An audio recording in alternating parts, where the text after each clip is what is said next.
Nous sommes le lundi 16 septembre 2024. Mesdames, Messieurs, amis internautes de Royal TV Bénin, c'est l'heure de JT. Bienvenue, voici le sommaire.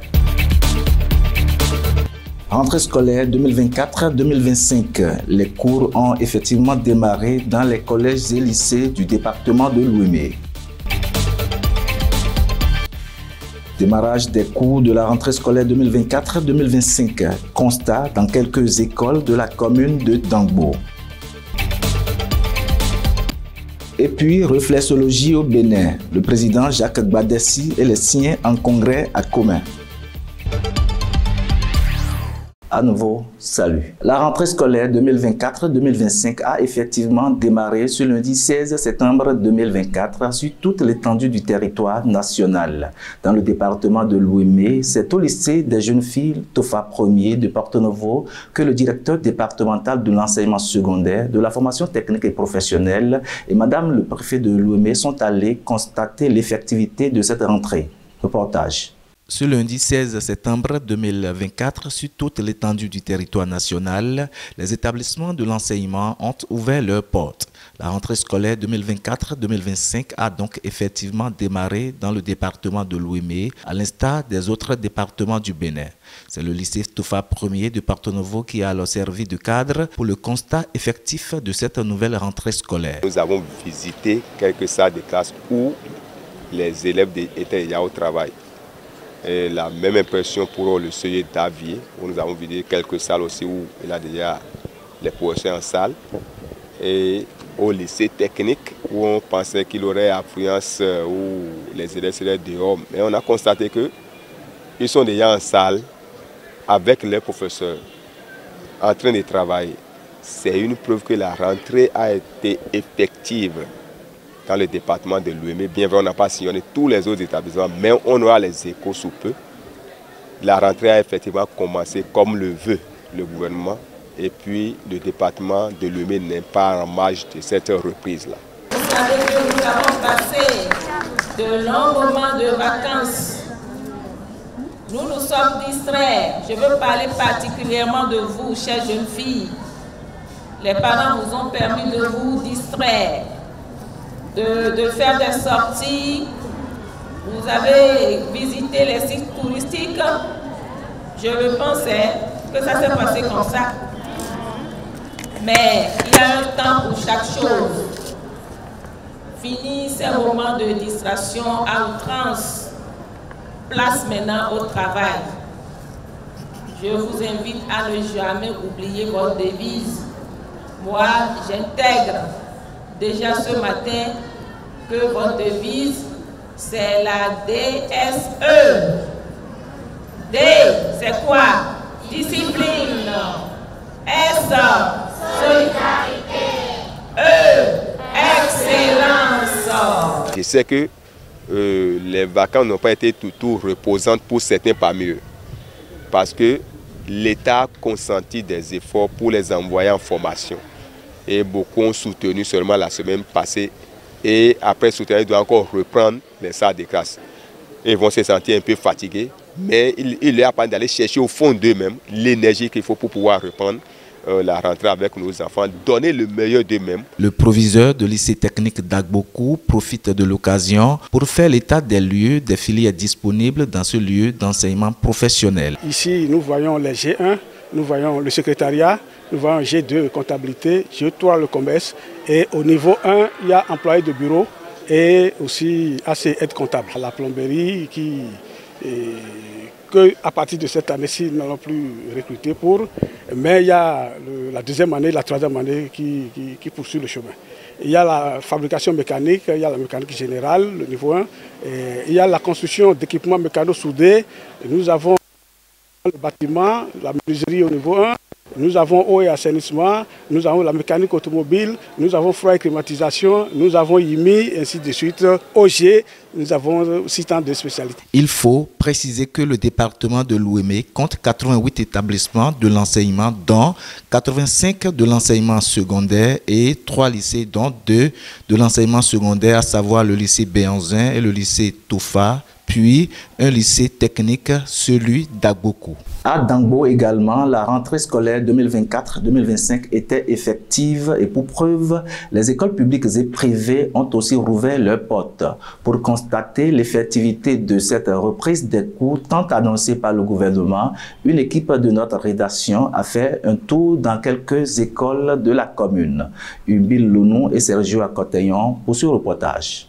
Aujourd'hui, je vais apprendre à désigner, apprendre, à tenir, Les belles vacances sont préfaites. C'est le démarrage des cours ce lundi 16 septembre 2024 dans toutes les écoles privées et publiques. Les élèves rejoignent déjà leurs classes respectives pour le compte de l'année scolaire 2024-2025. Un constat fait dans quelques écoles de la commune de Dangbo justifie la reprise effective des cours comme annoncé par le gouvernement du chef de l'État, Patrice Talon. Les activités pédagogiques ont démarré dans toutes les classes, même jusqu'à la maternelle. Et les enfants sont venus, ils sont venus presque tous. Il y a eu assez d'affluence de parents ce matin encore, malgré la pré-rentrée qui a eu lieu du lundi de toute la semaine passée. L'effectif a augmenté dans cette école. À en croire le directeur d'école, on observe encore le retard d'inscription des élèves. Nonobstant, cette étape devrait démarrer depuis quelques semaines. Les parents sont là, ils attendent les derniers jours pour venir inscrire leurs enfants. Et il y avait une semaine de pré-rentrée et ils ne sont pas sortis comme cela se devait, mais ils attendent le dernier jour. D'ailleurs, vous avez vu certains qui sont encore assis là. Ils attendent qu'on puisse inscrire leurs enfants. Ils invitent tous les parents d'élèves qui n'ont pas encore inscrit leurs enfants dans les écoles à faire preuve de responsabilité afin de ne pas fausser le niveau des cours aux élèves. Il faut que les parents envoient vite les enfants. Parce que nous, on n'attend pas et je crois que c'est pareil dans toutes les écoles presque. Et si les enfants sont à la maison, ils perdent. Ils perdent puisqu'ils vont payer pour toute l'année. Des jours perdus seront payés. Puisque si l'enfant n'est pas là, on ne dira pas qu'il a fait tel nombre de jours. Il paiera pour toute l'année.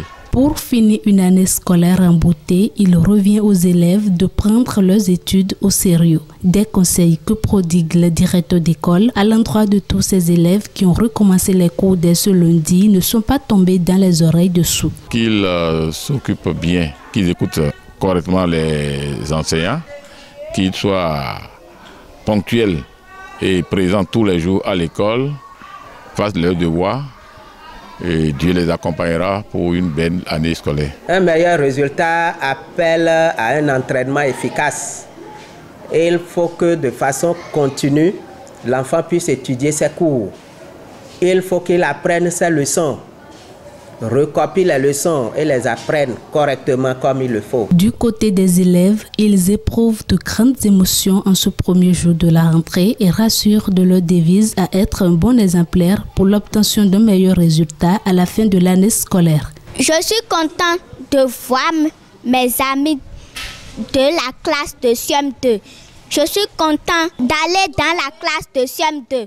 Pour réussir, je dois apprendre mes leçons, faire mes exercices de maison pour avoir un bon résultat. Je suis contente de voir mes amis. Je suis heureuse de passer au CM2. Pour bien réussir, je dois apprendre mes leçons pour faire les exercices de maison. C'est donc parti pour un nouveau départ scolaire dans les écoles privées et publiques sur toute l'étendue du territoire national. À travers cette reprise des cours, il s'agira pour élèves et personnels éducatifs de relever le défi d'un fort taux de réussite jusqu'à 80% comme l'a souhaité le gouvernement du chef de l'État Patrice Talon pour cette année scolaire. Le lundi 16 septembre 2024, l'école béninoise a rouvert ses ses portes sur toute l'étendue du pays. À Funko, dans la commune de Banikwara, le collège de la localité depuis peu désert a également accueilli tôt ce matin les acteurs du monde éducatif. Enseignants et apprenants ont repris les activités pédagogiques avec entrain. Franck Lokosu y était. C'est dans ce reportage. Pendant 2 lunes entières, l'école béninoise a fermé ses portes. Elle les a rouvertes ce 16 septembre 2024 sur toute l'étendue du territoire national. Au CEG Funungo dans la commune de Banikwara, cette rentrée scolaire est effective à quelques difficultés près. La liste des élèves est déjà affichée au niveau de chaque classe. Donc en dehors des élèves admis au CP cette année qui sont classés à Funungo, et vous constatez avec moi que les parents sont là pour les inscrire. Donc je peux dire que la rentrée a effectivement démarré au CEG Funungo ce lundi 16 septembre 2024. Et par rapport aux difficultés, ce que je peux dire, je sais que la mutation nationale a pris 2 professeurs de français qui sont des permanents du CEG Funungo et un professeur d'SVT. Mais le professeur d'SVT, ils nous ont envoyé quelqu'un, mais par rapport au professeur de français, ils n'ont envoyé personne. Et j'espère que la direction départementale serait à pied d'œuvre pour qu'ils puissent nous envoyer des remplaçants des professeurs de français qui sont mutés.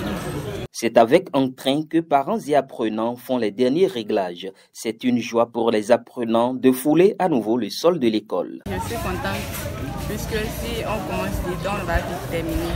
On n'a pas encore commencé les cours, mais nous prenons les emplois du temps. Je suis content d'avoir commencé les cours.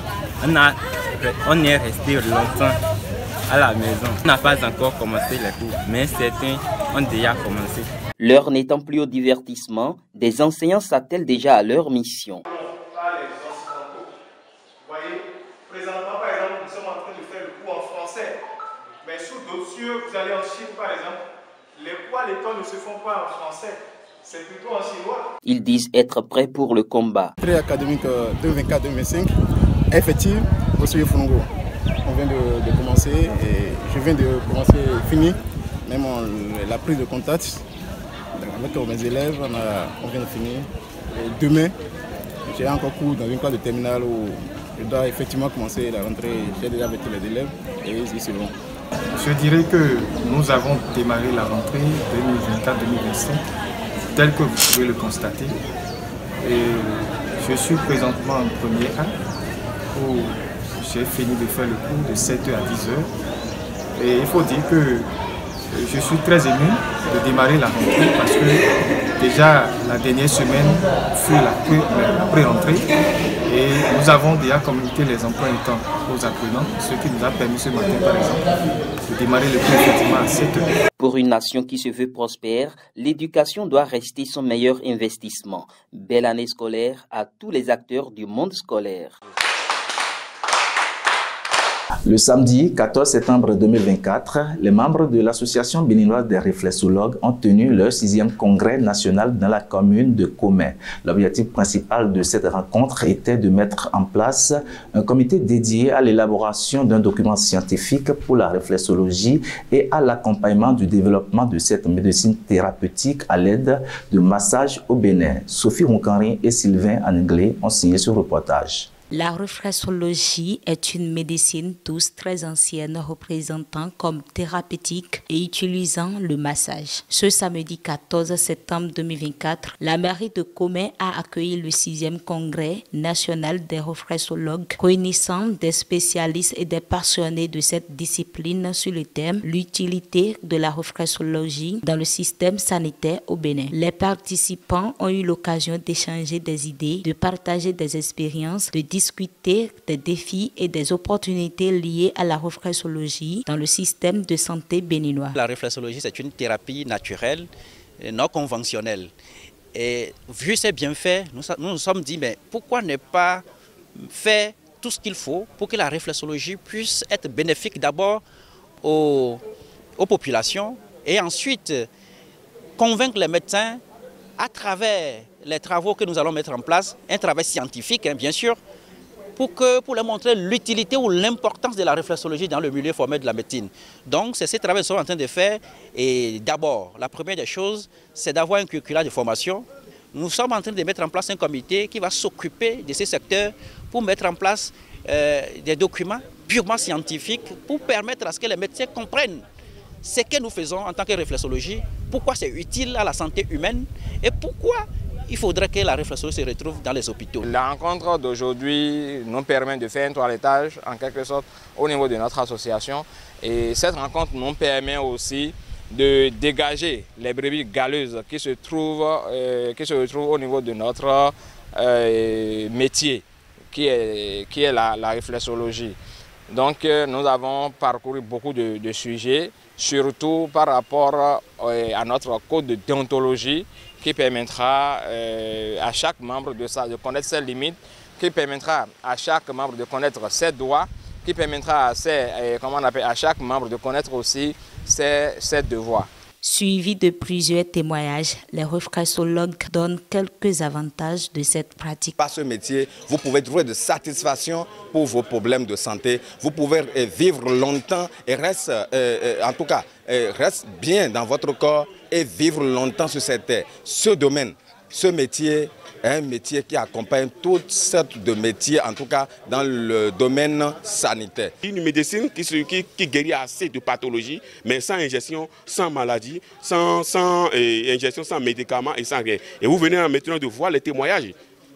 Vous voyez? Donc ça fonctionne assez. Le réflexologue est j'ai l'habitude de dire qu'un réflexologue, il est le cadet de tous les médecins. Pour le développement de la réflexologie au Bénin, des appels sont lancés. Nous invitons toutes nos populations, toutes nos familles de passer, visiter les centres de la réflexologie qui sont dans notre pays, qui sont dans notre quartier, dans notre communauté, dans notre commune, afin de bénéficier les bienfaits, de ne pas attendre d'abord de tomber malade avant de venir visiter les cabinets des soins de la réflexologie, de passer, bénéficier les soins. Nous sommes là maintenant pour accompagner nos populations, nos parents, nos personnes de troisième âge dans les bonnes conditions. À la fin de cette rencontre, une cérémonie a eu lieu pour remettre des attestations aux réflexologues présents, reconnaissant ainsi leur engagement et leur contribution à cette pratique. Ce moment a été salué partout comme un pas important vers la professionnalisation et la reconnaissance de la réflexologie dans le pays. Rappelons aussi que ce congrès a non seulement renforcé les liens entre ces spécialistes, mais a également ouvert la voie à de futures collaborations et initiatives visant à promouvoir la réflexologie au Bénin.